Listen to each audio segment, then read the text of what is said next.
it makes you appreciate things so more. And I tell people this all the time that ask me about these youth hunts that, if you think you're having a hard time, like today's Monday, and it's been a bad day, you don't know bad days until you get to learn this family, those kids, and what they've been through.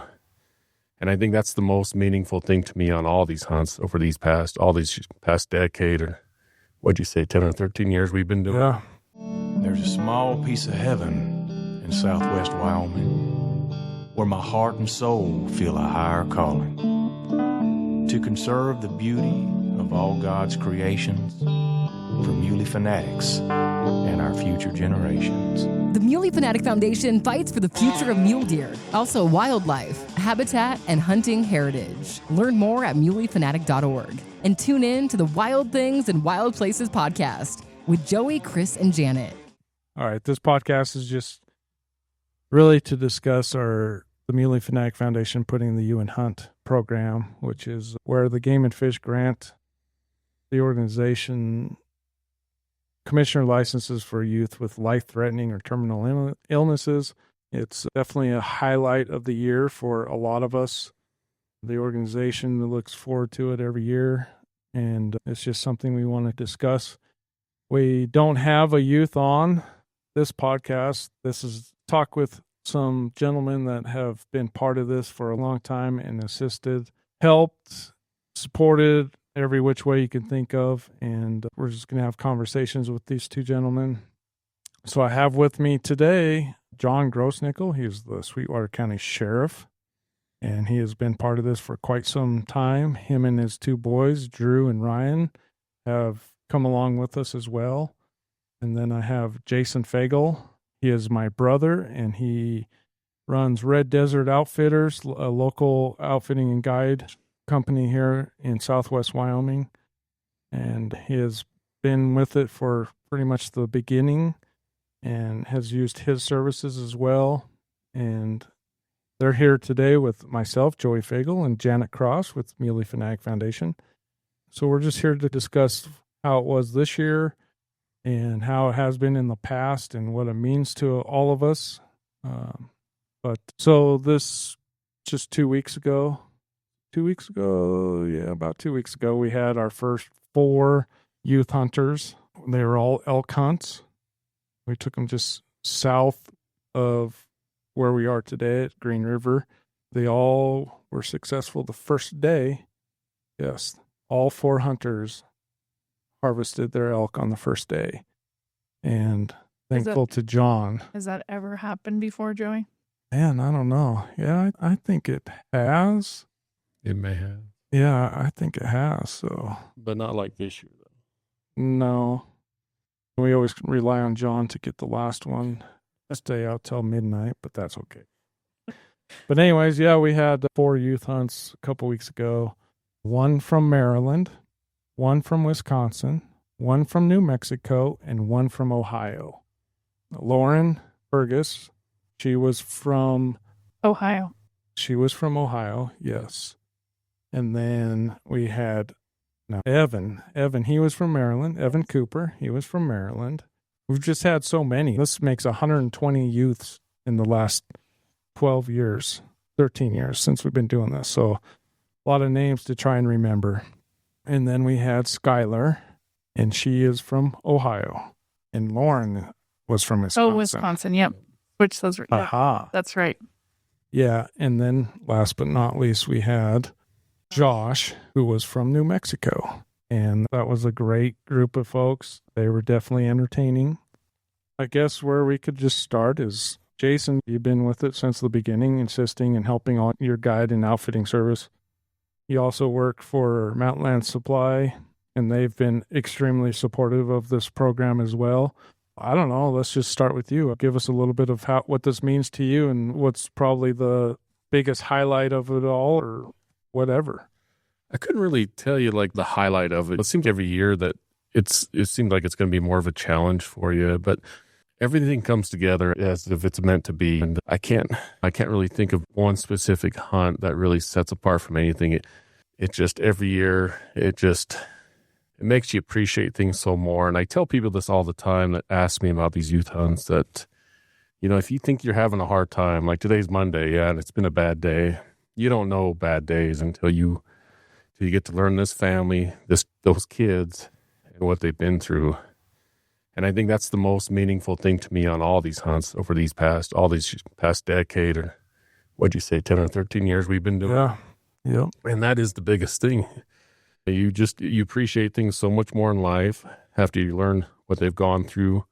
And like I said, it's not the kid. Yes, the kid goes through the most, but the family, what they do, what they've gone through, the stress alone. We're just a small part of doing something for them. What they've gone through in life, it can never. I pray that nobody in this room or our families ever have to go through that. But if we do, I pray that we are all strong enough to be as those families have and that kid has, and be able to just accomplish the things that they do. From kids that have had open heart surgery, literally a tumor removed from their brain. The list goes on, and we've seen it every year, the battle for every one of these kids. And the most rewarding part is when majority of the time after the kill is when these families break down in tears. And that really tells you that how much they appreciate it and how rewarding it can be. Not a matter of how big the animal is or what it is. It's just a matter of that family enjoying that moment right in front of you. And it's a true blessing. Yeah, we take a lot of things for granted in life. And then you see one of these kids that they use a tube or blow tube at some sort or whatever mechanism to activate that trigger. And then, yeah, like you said, that rewarding piece is when all those faces look at you and put smiles up and the tears are coming out. And it's like you just provided one moment in their life that they will never forget. And it's away from needles, sleeping in hospital rooms for multiple nights, just you name it. That one moment just totally erased everything that they deal with daily. Yep, exactly. Yep. Well, how many times do we talk if we can just give them 3 or 4 days of just being a normal kid, being able to do something that they'll may never have the opportunity to do again, but just to feel like a regular kid. And John, you've been with it for a long time, and you've shared those moments with your 2 boys too, and I'm sure you could speak for them, but what is it to you? Even going more with what Jason said is understanding those obstacles they have and knowing that even on our worst day, it's nothing compared to what they've gone through, not just the child, but the family.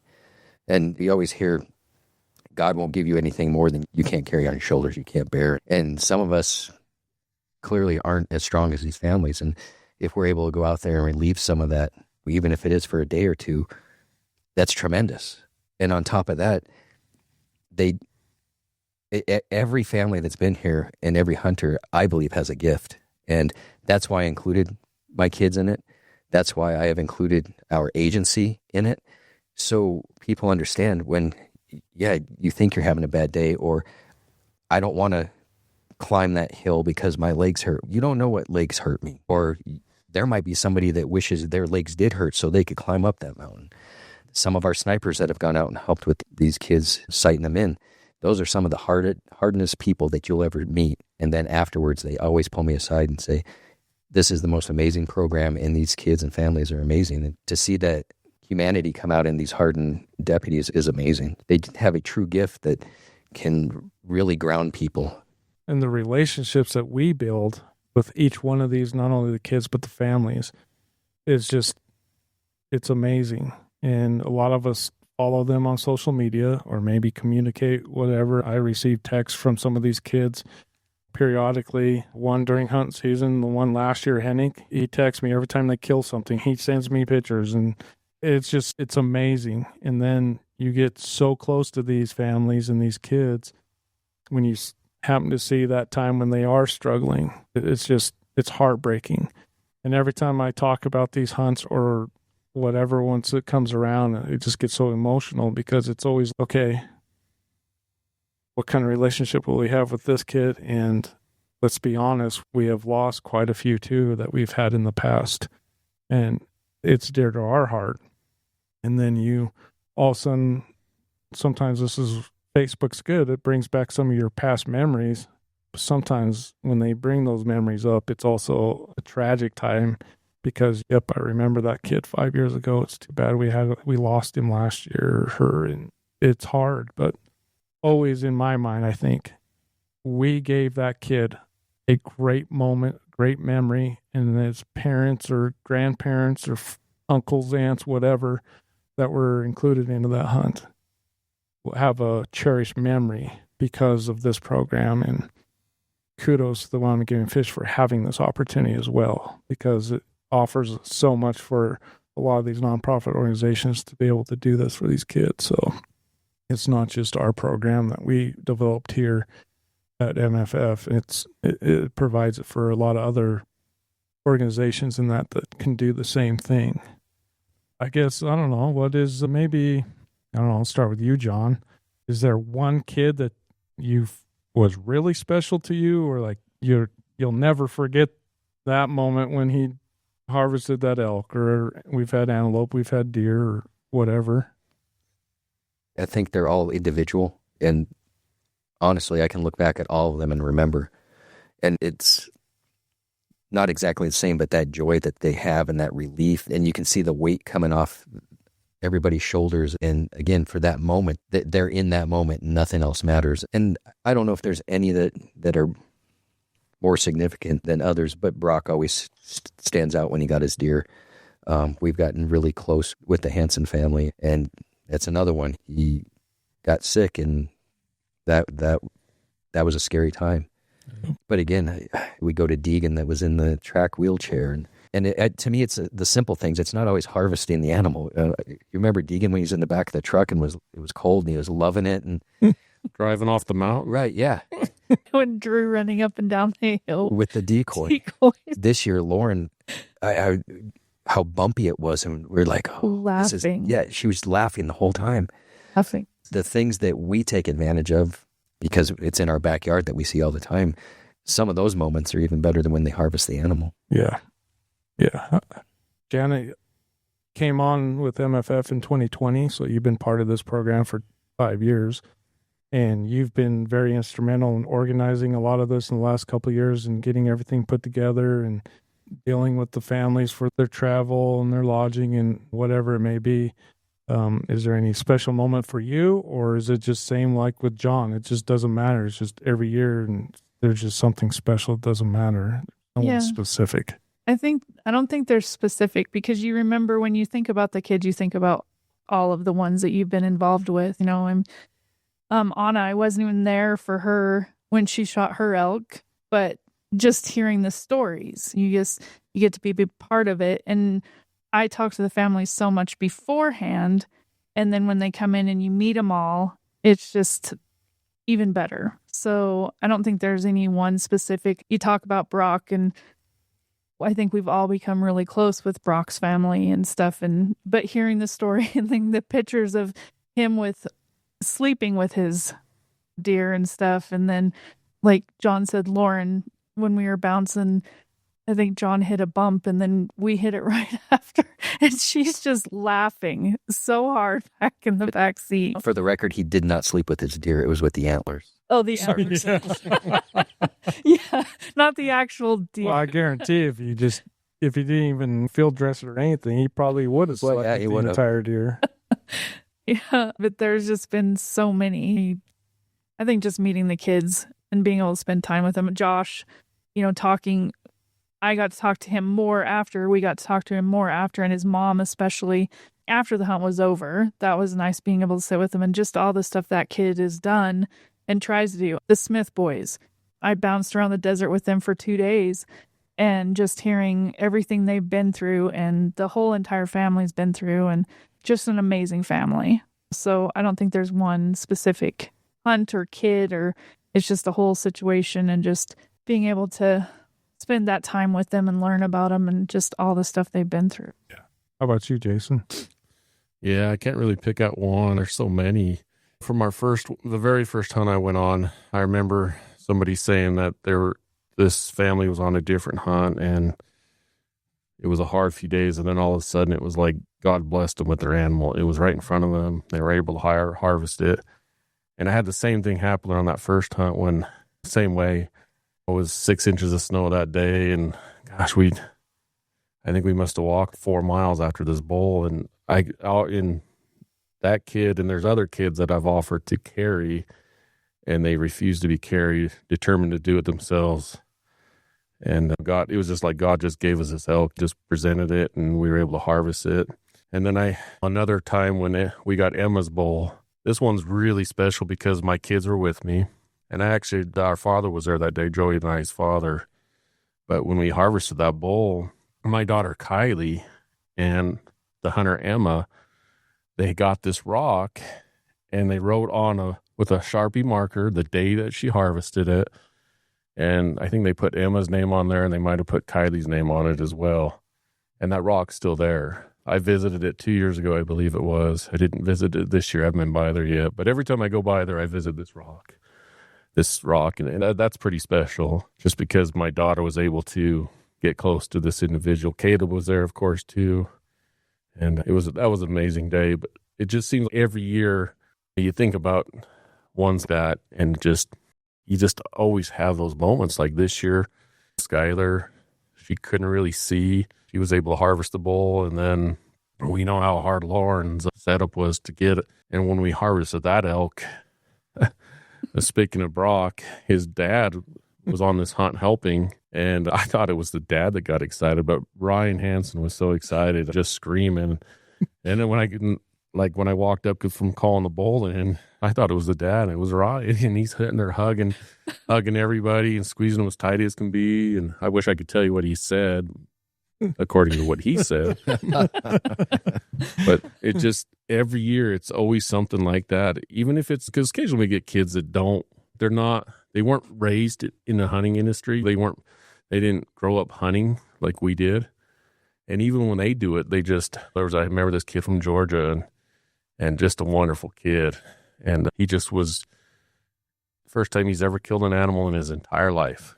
And he was just so amazed and so thankful. And his dad was with us too. And just great people, great families. And you're just so blessed. And I'm thankful that we have these people that support this and they appreciate what's going on. And I can imagine doing it for people that are unappreciative. And it's every single buddy that comes and hunt is so appreciative. And that's the most important thing to me, is just seeing that and experiencing them and being in that moment. It's hard to beat. It really is. Yeah, that's why I expressed this is the highlight of our year, of all the things that we do for this organization. And then I'm sure I could speak for all of you, and even personal things, just everything that you do throughout the year. You either go and watch your kids play sports or whatever. Those are great highlights, and those are definitely things that are extremely important. But it's amazing how this program and that can just really enhance your year. If you're having a bad year, it comes to this point, and then everything's just wiped out. No matter what you faced, this kind of just erases all that just happened in the past. There's many kids that I can just always, Ross Hershey, that kid was just a hoot, just hilarious. And then you have those other kids, like you said, Jason, that are like, here, we'll take care of it. No, that's a long walk.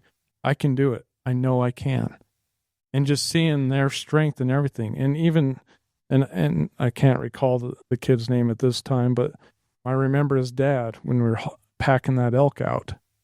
His dad was very small, and he weighed 100 pounds, and he wants to carry his son's deer head out, or elk head out.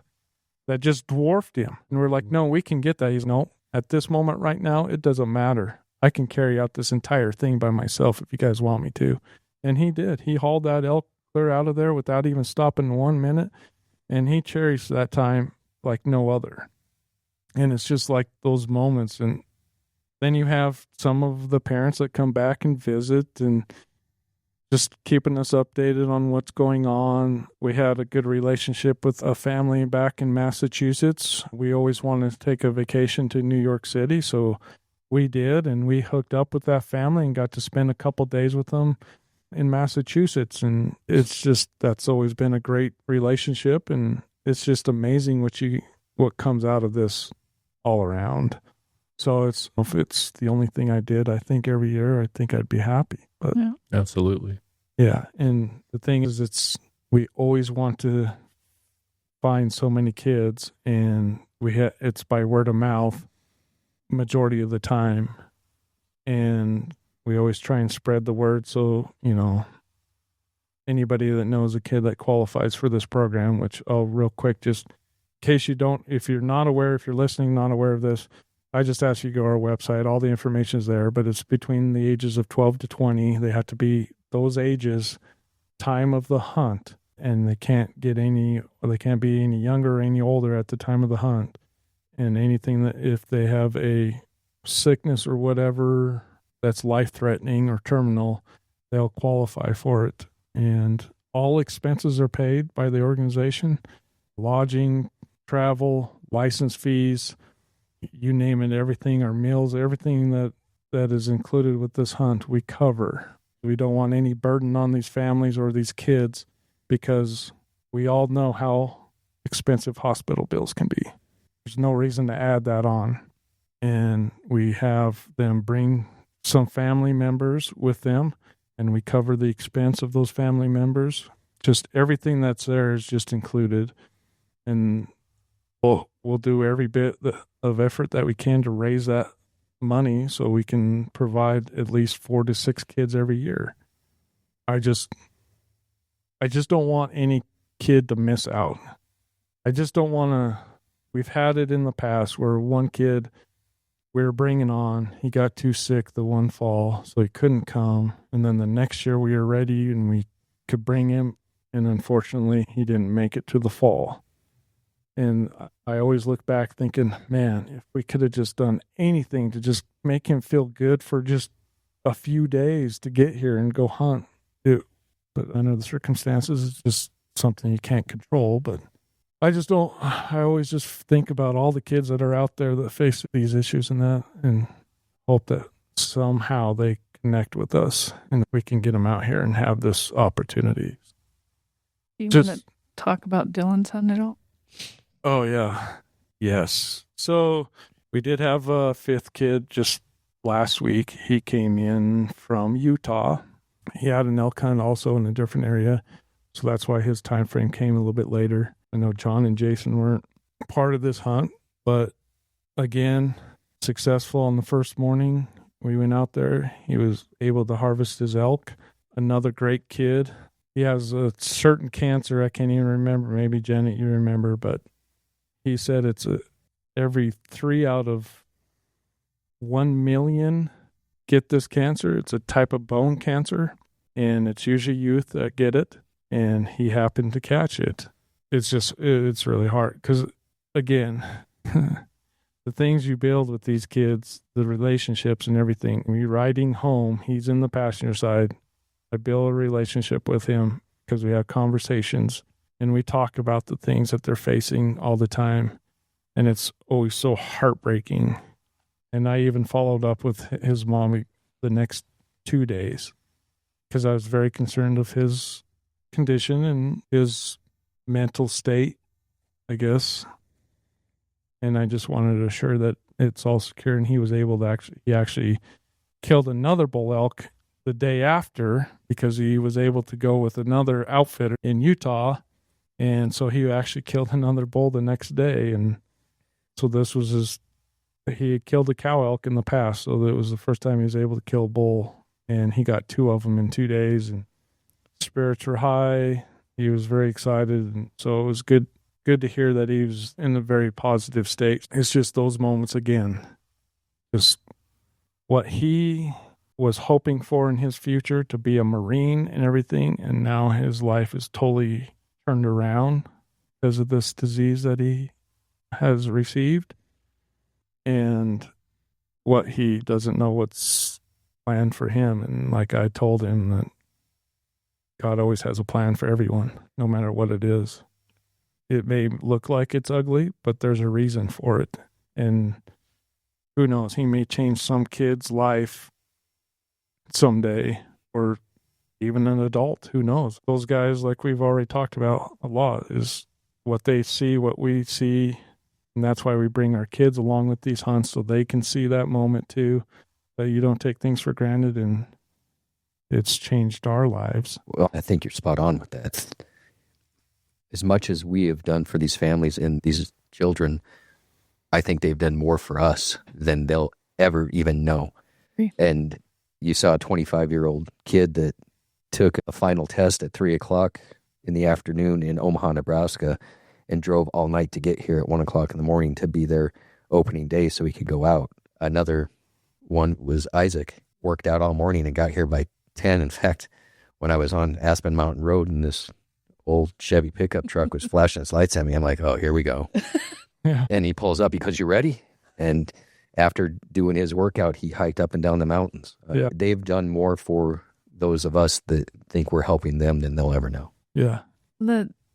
You were talking about Dylan and stuff, and I think you think back on all the kids, and they always have the biggest smiles on their faces, and they're laughing and they're joking, and it's like seems like they're more upbeat than the rest of us in some cases and stuff, and it's just, I think in every case, those of us, again, think we're having a bad day. We can learn a heck of a lot, and you look at every single one of them, and again, you've been around the really sick ones, and the Wyatt last year that wanted to hike his elk out and couldn't because he didn't have the energy. He only made it 20 yards.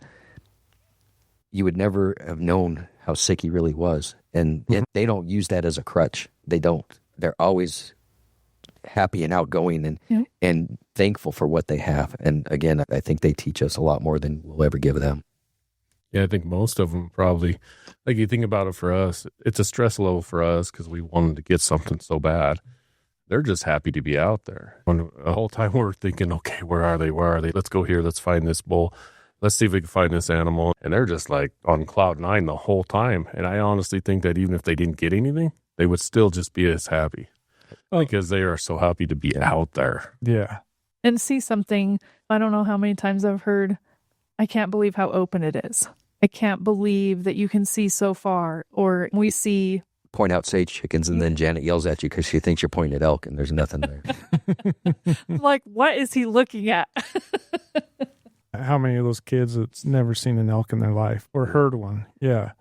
It doesn't, you're like, there's elk over there. And you look over and the kid's just looking out the window, just in awe. Like, oh, this country's so beautiful. And because a lot of them come from, I'm not saying they come from ugly landscape. It's just a lot of them come from, it's just filled with trees and you can't see but 20 feet in front of you.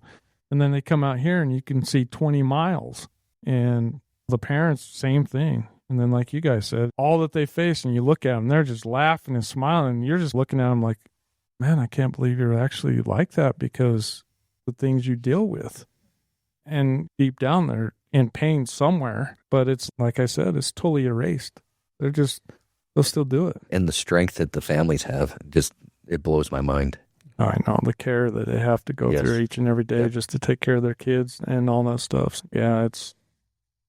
I definitely pray that none of us have to go through with that. And really any family, I just pray they don't have to. Yeah, I know you talk about getting more kids, but in reality, you don't want kids to be in these situations. Right. Yeah. Right. Yep. It's just those ones that are facing that at this time right now. Again, it'd be great if, like Jason said, there were none that were eligible because there were no sick children left. Yep. Yeah. But there is, and we're blessed to be a part of them. The ones that do come out. Yeah. Like you said, it changes your life, and it's changed my life in so many ways. It's unbelievable. It not even strengthens my faith, but like I look at things so much different now. It seems like when I was younger, it was always about getting out there, making sure you're successful or whatever. But now it's, man, enjoying it. Just it's simple. Appreciate every single thing, because someday it's not going to be there, or we're not going to be able to enjoy it ourselves. Yeah, I don't know, Matt. Sometimes, like throughout the day or the year, there'll be a moment, like, dang, my back hurts. Then all of a sudden you have that image of the one kid that you just barely took out hunting pop into your head, and you're like, yes, quit it, baby. Yeah. Quit being a baby about it. Yeah, it's definitely influenced my life and a lot of our lives. And just to make note, we have Jason and John here. There's been a huge team of volunteers that have participated in this. Jason and John have just led a lot of it, and we've just had additional ones too as well. And it wouldn't be possible to have the success that they do without everybody.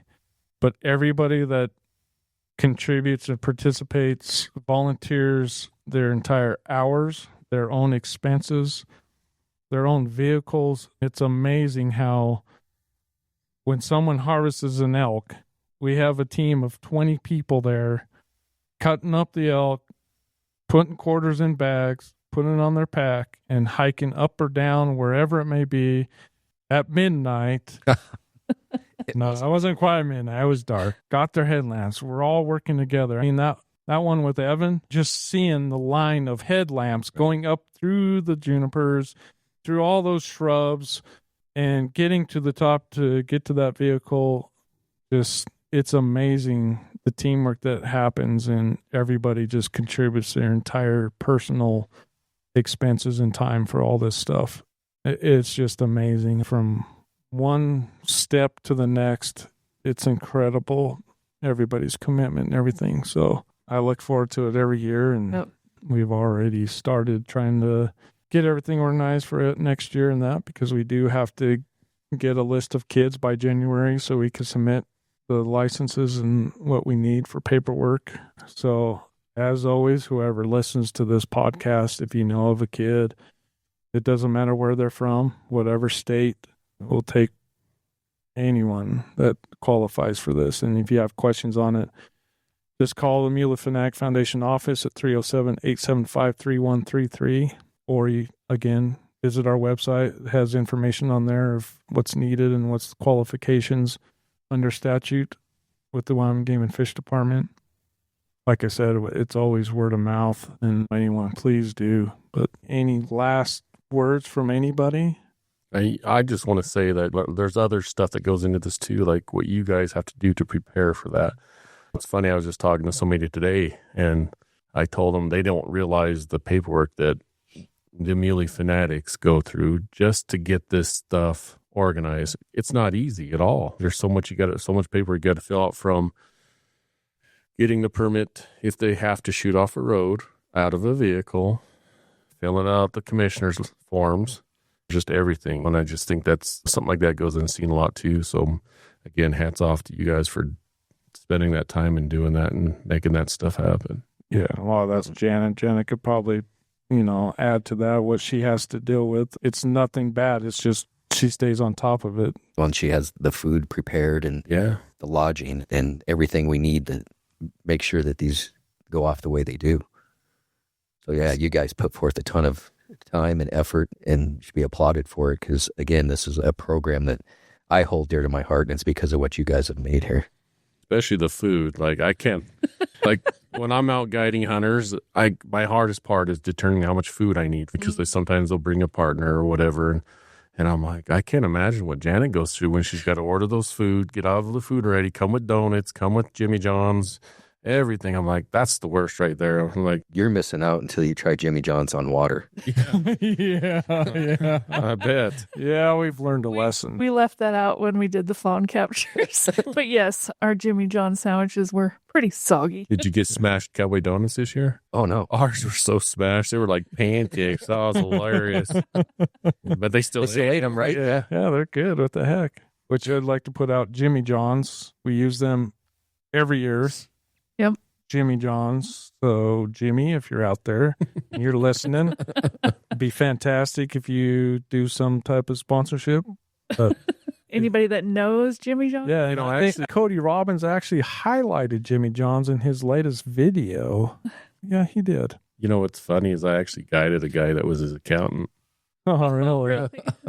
Got a huge bowl too. Yeah, good guy. Yeah. And we always get the kolaches and the donuts and there's so many people to recognize with this stuff. Western Wyoming Beverage, it provides all the drinks for the hunts and we put on a dinner for the families and kids prior to going out in the field. Sweetwater County Sheriff Department for allowing us to get up there and go out to their shooting range, and like John said, as snipers helping and assisting with making sure those firearms are shooting accurately. Mountain Land Supply, who provides a T-shirt with the program name on it every year. It's just nonstop. Weatherby helping us to get rifles for each one of these kids. Kuyu for allowing us to get their jackets. Wyoming Embroidery, a local embroidery company, embroidering the logo on there. You name it. It's just nonstop. Maven, who provides the optics for the scopes. Vortex Optics, who provides the binoculars. Everything. There's so many businesses that, and I'm sure I'm missing someone. It's just amazing that the support that we get, not only from the people who participate and help with these, but also the products that we need to make sure that we have what we need to do these hunts. But of course, it always goes back to the top of the Wyoming Game and Fish Department, allowing us these tags, allowing the opportunity for these kids to hunt 5 days prior to the opening date, so they're not competing with the local hunters who are hunting in those areas. And there's a benefit to that. And when you have kids that are in wheelchairs that are blowing through a tube, to try and get them set up properly and everything for an elk to give the opportunity for them to shoot, it is like very beneficial to be out there 5 days prior to that opening. And just having the relationship we have with Wyoming Game and Fish, because it's not only do we fill out the forms, but having the contacts to help us with any questions we have and to make sure that we do everything correctly. And if there is anything we miss, they call us. They make sure that we're able to get these for the kids. And just having the relationship with them is huge. Yeah, Pam at the license section, she is amazing. Remarkable. Every time she's, did you guys forget something? Yeah. Oh, I don't know. Did we? Yes. Here you guys go. Take care of this and everything else. Oh, you guys overpaid. Here, we're going to send you a refund because you didn't have to pay this fee. Yeah, it's amazing how just everything comes together. And, from January all the way up to we take care of everything that we can, get that organized because we want to make sure everything's set and ready to roll. And there's a lot of challenges, but no challenges like these kids face. Right. Are you going to mention the event coming up in January? Thank you for that, John. Welcome. So if you are in Rock Springs, Green River, or in Sweetwater County, if you're going to be here during January 21st, this will be our second event, and it's a fundraising event for this particular program. Like we said, we cover a lot of expenses, but that comes with a huge fee every year. And for us to do that, we have to fundraise. On January 21st, the Broadway Theater in Rock Springs, Wyoming, will be doing a fundraiser. We will actually be debuting a hunt from last year, Honest Hunt, that Janet mentioned. And it is a film done by 495 Films, Nick Duncan, which need to mention him. That's one that we do definitely need to recognize. He is putting a lot of his video production services and volunteer time to go out with us, film these hunts, produce a film. There's a lot of time and effort put into these films, and he volunteers his time every year.